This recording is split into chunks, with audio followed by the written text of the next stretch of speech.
I just don't have enough time to get it all done.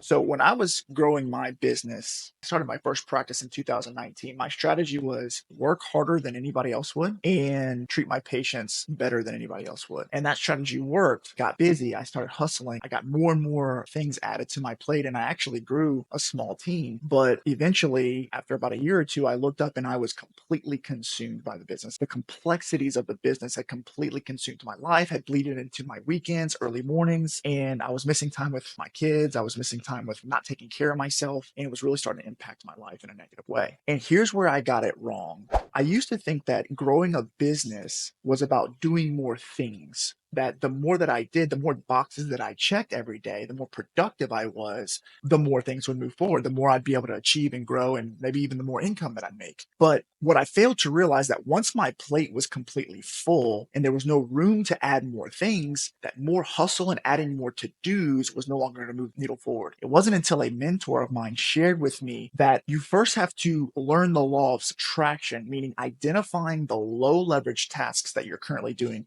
Identify the things that are sucking your time, sucking your energy, things like social media and paying bills and completing documentation and checking emails. How do we take those things and organize them so that we can delegate them effectively? We can remove those things off of our plate. And then with the newfound bandwidth that I now had, that space was the thing that allowed me to step into something new and add more value to my organization. And once I did that more consistently and I got good at that process, my business took off.